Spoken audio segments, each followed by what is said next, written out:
Kita umat Islam hari ini sedang menjalani babak fase periode yang paling kelam dalam sejarah umat Islam. Belum pernah ada periode lebih kelam dari periode kita sekarang ini. Karena Nabi di dalam hadis tentang periodisasi perjalanan sejarah umat ini menyebutkan bahwa periode kita sekarang ini namanya periode mulkan jabariyatan. Periode para penguasa yang memaksakan kehendak mereka. Ingat, Allah menjanjikan bahwa orang kafir berputus asa mengalahkan agama kita, Pak. Agama kita. Tapi Allah tidak pernah menjanjikan bahwasanya orang kafir berputus asa mengalahkan kita, mengalahkan umat Islam. Islam dan umat Islam itu dua perkara berbeda, Pak. Latun qadanna waral islami urwatan. Sungguh tali ikatan Islam akan terurai satu simpul demi satu simpul. Kami sebutkan ini bukan contoh-contoh yang belum terjadi, sudah terjadi. Tetapi yang paling mengerikan adalah rupanya kita harus menyaksikan simbol terakhir sekarang diacak-acak sama mereka, saudara. Raddis salam. Kebiasaan Muslim kalau berjumpa mengucapkan salam dibalas salam. Artinya Yahudi paling tidak senang melihat kita berukhuwah Islamiyah, Pak. Tidak senang mereka. Kita tahu ada hadis mengatakan kalau seorang Muslim senyum kepada saudara Muslimnya itu sedekah. Mereka nggak senang kita saling bersedekah, Pak, sehingga kita diwajibkan menutup mulut kita. Kata Nabi, kalau dua Muslim bertemu berjabat tangan, rontok dosa-dosa mereka. Mereka nggak senang melihat itu, sehingga dibuat aturan tangan nggak boleh berjabat tangan. Ada sebagian orang laki-laki kelihatan bersinar wajahnya, kakinya dan tangannya bekas wudu waktu di dunia, bahkan bekas sholat. Aku panggil mereka, tapi mereka dihalau oleh malaikat. Tidak boleh mendekat ke Nabi. Aku panggil lagi, dihalau lagi. Akhirnya malaikat menjelaskan, ya Muhammad, engkau tidak tahu setelah engkau mereka merubah ajaranmu. Akhirnya yang tadi Nabi panggil, Pak, justru Nabi katakan, sohkan, menjauhlah. Nah. Subhanallah walhamdulillah wa la ilaha illallah. Khusus Jumat ini, khatib memohon jamaah menghadirkan hati dan pikiran serta telinganya. Karena apa yang kami akan sampaikan boleh jadi akan merubah hidup Anda.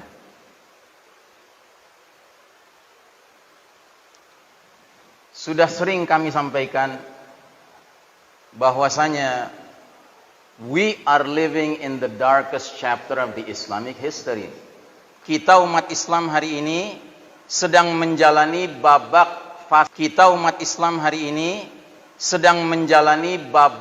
fase periode yang paling kelam dalam sejarah umat Islam. Belum pernah ada periode lebih kelam dari periode kita sekarang ini. Mengapa?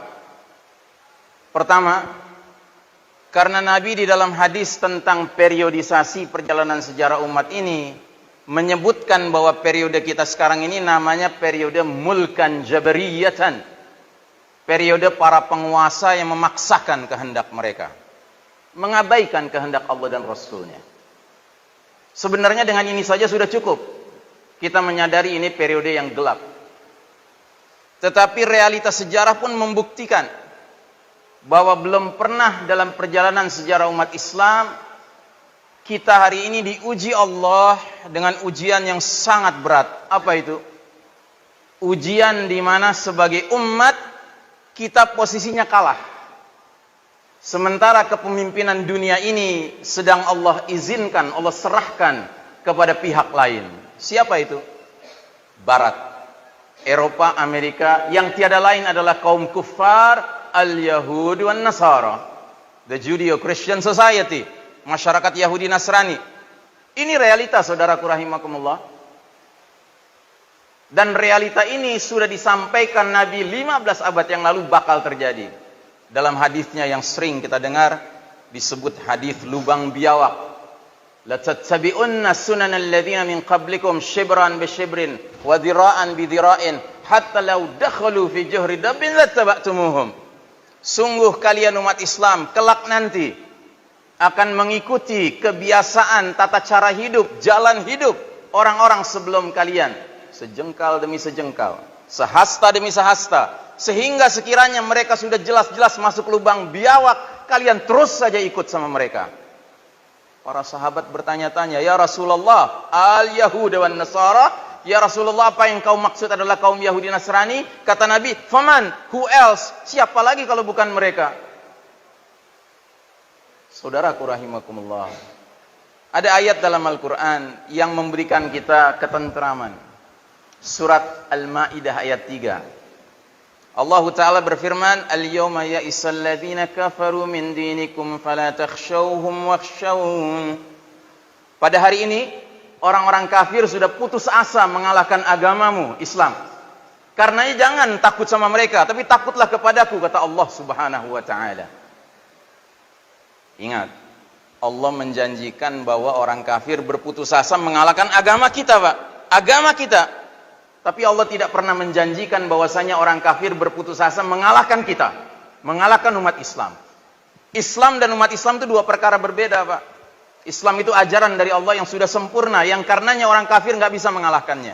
Tapi umat Islam adalah kumpulan manusia, Pak, yang kadang-kadang kuat imannya, kadang-kadang lemah imannya. Kadang-kadang menjadi mukmin yang sejati, kadang-kadang jadi munafik. Nauzubillah min dzalik. Karenanya saudaraku rahimakumullah, dalam hadis yang lain Nabi menggambarkan, boleh jadi Islam ini sudah sempurna, tetapi karena yang menganutnya adalah kumpulan manusia, Islam pun bisa mengalami pemudaran, penghilangan, pelan demi pelan pelan tapi pasti. Hadisnya berbunyi sebagai berikut. Latun qadanna waral islami urwatan urwatan. Sungguh tali ikatan Islam akan terurai satu simpul demi satu simpul. Setiap kali satu simpul sudah lepas, manusia bergelayutan pada simpul sisanya. Lepas lagi bergelayutan pada simpul sisanya. Terus kata Nabi, simpul yang paling awal bakal lepas adalah urusan hukum. Sedangkan simpul yang paling akhir lepas adalah urusan sholat. Saudaraku rahimakumullah, kepemimpinan Yahudi Nasrani belum berjalan lama, Pak. Baru sejak tahun 1342 Hijriah lah Allah cabut kepemimpinan dunia dari tangan umat Islam, Allah serahkan ke mereka. 100 tahun yang lalu persis, itulah awal mula Yahudi Nasrani memimpin kita. Tapi coba perhatikan betapa sistematisnya mereka berusaha untuk melepaskan satu demi satu simpul-simpul ajaran Islam itu. Coba ingat-ingat, sejak 100 tahun yang lalu, negeri-negeri kaum muslimin secara sukarela menyingkirkan hukum Islam dan memberlakukan hukum sekuler di masing-masing negerinya. Terus kemudian memberlakukan politik yang entah politik apa, yang pasti bukan politik Islam. Politisinya muslim, tetapi kelakuan mereka jauh dari contoh-contoh politikus Islam. Jauh dari Abu Bakar Siddiq, jauh dari Umar bin Khattab. Sekalipun yang mengaku berpolitik sebagai pemimpin seperti Umar bin Khattab banyak. Di bidang ekonomi, negeri-negeri kaum muslimin bahkan mengundang berlakunya sistem ekonomi ribawi. Di bidang pendidikan, pendidikan sekuler yang dibangga-banggakan. Karenanya hari ini makin sulit mencari orang tua yang punya cita-cita anaknya menjadi ulama yang bisa menerangi dunia yang dalam keadaan gelap gulita ini. Kebanyakan orang tua hari ini kalau nggak mengharapkan anak menjadi tukang dokter, jadi tukang insinyur. Karena pendidikannya sekuler. Di bidang budaya, coba lihat ada sebuah negeri muslim, pendudukan mayoritas muslim, ulamanya mengatakan apa? Hei para pemuda, ambillah teladan dari K-pop. Na'udzubillahi min dzalik. Apa yang mau diambil teladannya dari budaya K-pop itu? Budaya Islam lepas, Pak. Di bidang medis, ya coba ingat-ingat dulu. Zaman Islam berjaya, kita mengenal yang namanya tibbun nabawi, pengobatan cara Nabi. Para tabib ketika itu, kalau menangani pasien akhirnya sembuh pasiennya, nggak ada dia mengatakan saya menyembuhkan Anda, tapi dia katakan Allah telah mengizinkan engkau sembuh. Sehingga tidak ada tabib yang merasa dirinya hebat, tidak ada pasien yang bergantung pada tabib. Semua bergantung kepada Allah Ta'ala. Tapi hari ini sistem medis modern mengajarkan bermunculannya dokter-dokter yang tanpa ragu mengatakan, Bapak, setelah melihat diagnosa jantung Bapak, paru-paru Bapak, tampaknya umur Bapak tinggal 3 bulan. Na'udzubillah min dzalik. Apa ini? Di bidang militer sudah lepas Pak simpul Islam. Mana ada angkatan militer negeri kaum muslimin hari ini yang bercita-citanya adalah ish kariman au mut syahidan. Hidup mulia di bawah naungan cahaya agama Allah atau mati syahid. Yang ada adalah angkatan militer yang menggunakan slogan sekuler yang berbunyi right or wrong is my country. Mau benar mau salah pokoknya bela negara. Bahkan ada Pak negeri muslim Tentaranya itu semangatnya right or wrong is my cukong. Bela cukong pokoknya. Nauzubillah. Jadi saudaraku rahimakumullah, yang kami sebutkan ini bukan contoh-contoh yang belum terjadi, sudah terjadi. Tetapi yang paling mengerikan adalah rupanya kita harus menyaksikan simbol terakhir sekarang diacak-acak sama mereka, saudaraku. Simpul apa tadi? Simpul sholat. Ya. Karenanya dalam khutbah yang baik ini, kesempatan yang baik ini, khatib cuma punya kewajiban mengingatkan akan pesan-pesan Nabi berkenaan dengan sholat ini. Yang pertama, Nabi mengatakan, "Shallu kama ra'aitumuni usalli." Sholatlah kalian sebagaimana kalian melihat aku sholat. Jadi dengan kata lain, urusan sholat ini nggak ada cerita pintu kreativitas dan inovasi boleh dibuka, nggak ada ceritanya, Pak. Yang ada adalah copy paste. Begitu Nabi kerjakan, begitu kita kerjakan. Pernahkah Nabi sholat 5 waktu yang wajib itu sendirian? Tidak pernah. Bahkan di awal-awal belajar sholat, Nabi berjamaah dengan Jibril alaihissalam. Yang karenanya, marilah kita mencontoh bagaimana sholat berjamaah sebagaimana berjamaahnya Nabi dengan para sahabat. Tidak ada jalan lain. Saudaraku rahimakumullah, di antara hadisnya mengatakan, suatu ketika para sahabat sudah siap-siap hendak sholat, terus kata Nabi, hendaknya kalian, ya, jangan biarkan soft kalian berselisih, karena hati kalian nanti akan berselisih. Berselisihnya soft itu 2, Pak, perkaranya. 1, softnya tidak lurus, dan 2, softnya tidak rapat. Sementara dalam hadis yang lain lagi kata Nabi, qimus sufufa wa hadhu bainal manakibi wasuddul khalal. Tegakkanlah barisan-barisan kalian, sejajarkanlah antara pundak-pundak kalian, tutuplah celah-celah di antara kalian. Ingat ya, Nabi bilang tutuplah celah-celah di antara kalian. Dan ingat, ini bukan ucapan saya, Pak Iksan Tanjung, bukan. Kalau ini ucapan saya, Anda boleh tolak, Pak. Ini ucapan Nabi Muhammad sallallahu alaihi wasallam. Ucapan seorang manusia yang ketika dikunjungi makamnya oleh Imam Syafi'i rahimahullah, Imam Syafi'i berkata di atas makam Nabi Muhammad SAW, pendapat siapapun selain penghuni makam ini boleh kita terima, boleh kita tolak. Tapi kalau sudah pendapat penghuni makam ini yang berbicara, wajib hukumnya seorang mukmin menerimanya. Jadi saudaraku rahimakumullah, kata Nabi, tutuplah celah-celah di antara kalian. Terus kata Nabi lagi, lemah lembutlah terhadap kedua tangan saudara kalian. Jadi kalau Anda lihat celah di depan Anda, masuklah tapi dengan lemah lembut, sehingga tidak menyakiti hati saudara kita. Lalu Nabi ulang lagi urusan celah ini. Apa kata Nabi? Janganlah kalian biarkan celah-celah itu untuk syaitan. Bayangkan. Jadi kalau kita sholat, membiarkan ada celah, Pak, sama saja kita mengundang syaitan ikut sholat bersama kita. Ini Nabi yang bicara ya, bukan saya yang bicara. Ya, dan ini hadis-hadis ini sudah jelas, Pak, sudah sahih. Dari dulu kita sudah dengar. Bahkan sekarang ada masjid-masjid, Pak, tempat buat syaitan dikasih kehormatan, Pak, dikasih tanda, Pak. Ini tempatnya. Mulia sekali syaitan sekarang. Nauzubillahi min dzalik. Nah, yang lebih mengkhawatirkan kata Nabi selanjutnya, man wasala saffan wasalahullah wa man qata'a saffan qata'ahullah. Barang siapa menyambung shaf, Allah sambung dia. Barang siapa memutus shaf, Allah putus dia. Artinya apa? Artinya rahmat Allah. Kalau kita sholat menyambung shaf, Pak, kita dicurahkan rahmat Allah. Tapi kalau kita sengaja memutus, Pak, nggak ada rahmat Allah di situ. Bayangkan kita merasa sudah menjalankan kewajiban. Kita sudah merasa pergi berjamaah dengan saudara-saudara kita di masjid. Ternyata di mata Allah kita nggak dapat rahmat. Saudaraku rahimakumullah, mudah-mudahan khutbah saya tidak membuat Anda risau, tetapi justru mengembalikan sikap iman yang semestinya di dalam mensikapi perkara yang paling penting dalam urusan agama ini setelah tauhid, yaitu imaduddin, tiangnya agama ini. Aqulu qauli hadza, astaghfirullah li wa lakum, innallaha huwal ghafurur rahim.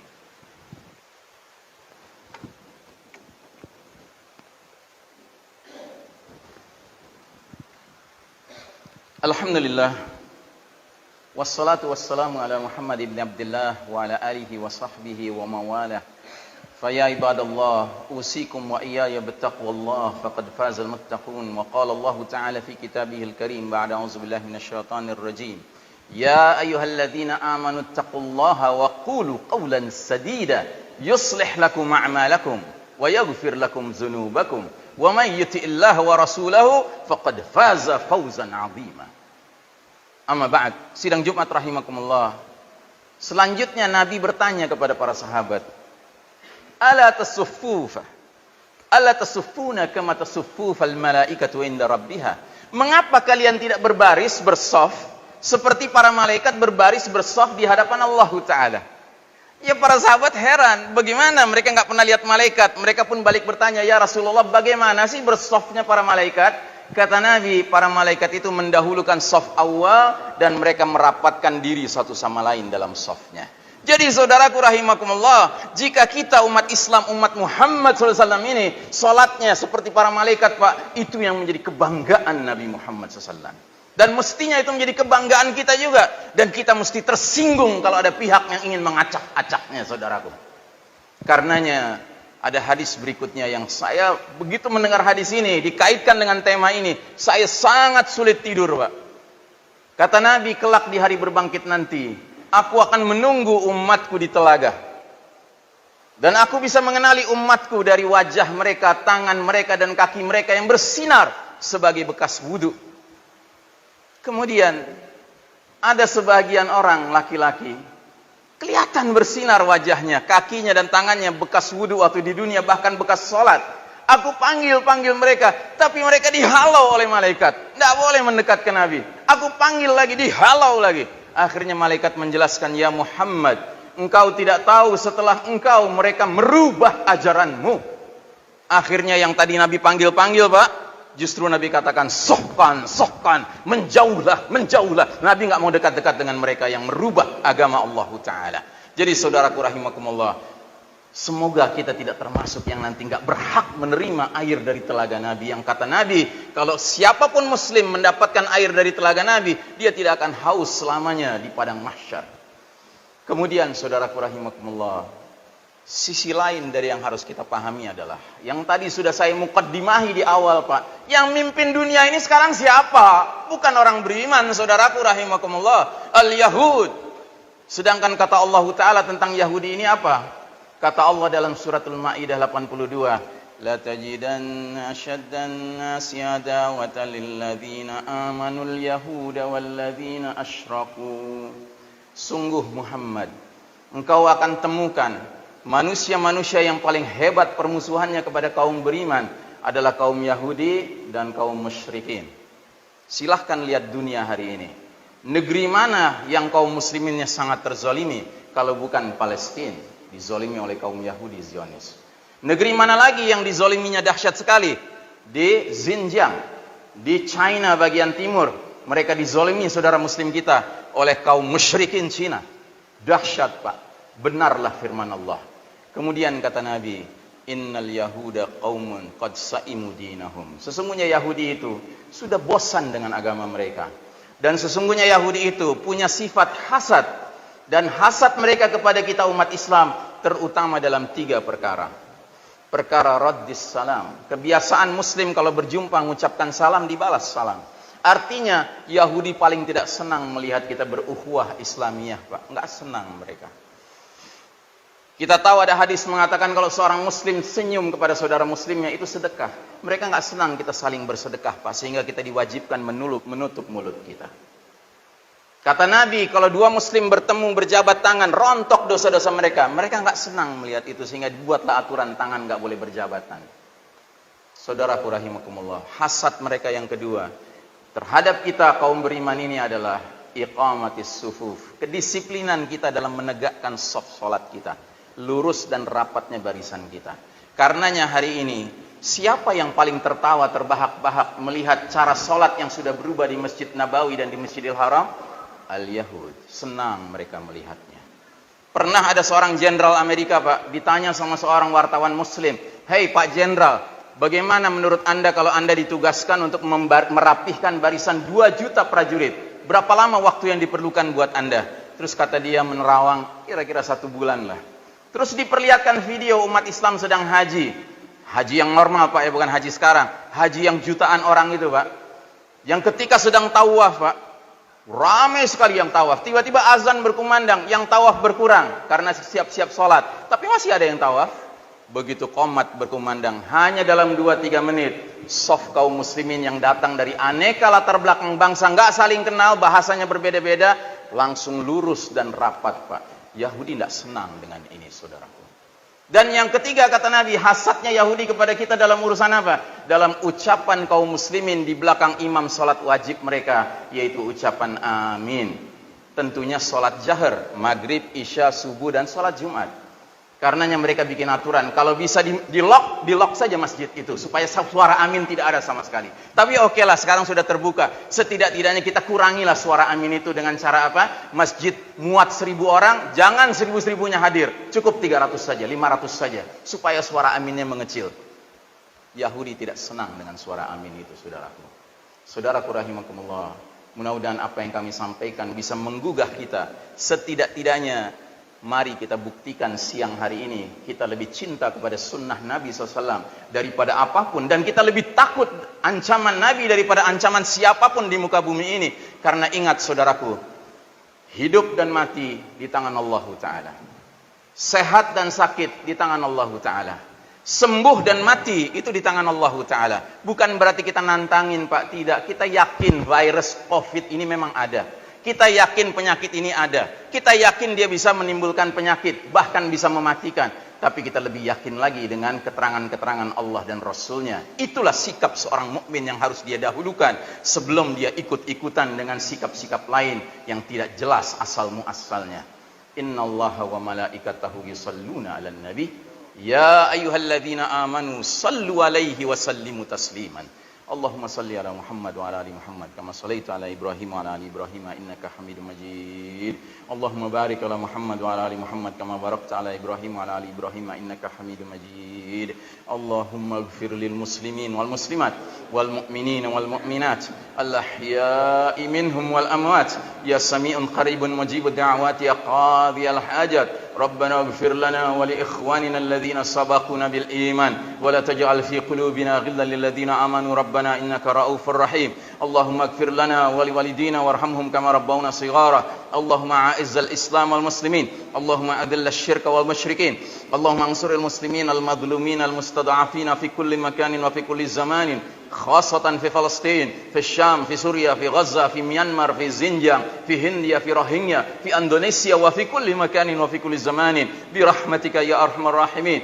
اللهم انصر إخواننا المؤمنين المخلصين الموحدين المجاهدين في سبيل الله في كل مكان وفي كل زمان. اللهم ارفع من الأرض هذه قضية كورونا فيروس حتى نستطيع أن نعبدك عبادة صحيحة في مساجدنا برحمتك يا أرحم الراحمين. اللهم إنا نعوذ بك من عذاب جهنم ومن عذاب القبر ومن فتنة المحيا والممات ومن شر فتنة المسيح الدجال والحمد لله رب العالمين. إن الله يأمر بالعدل والإحسان وإيتاء ذي القربى وينهى عن الفحشاء والمنكر والبغي يعظكم لعلكم تذكرون ولذكر الله أكبر وأقم الصلاة. Mari kita tegakkan salat dan tidak membiarkan setan menyelinap di tengah-tengah kita.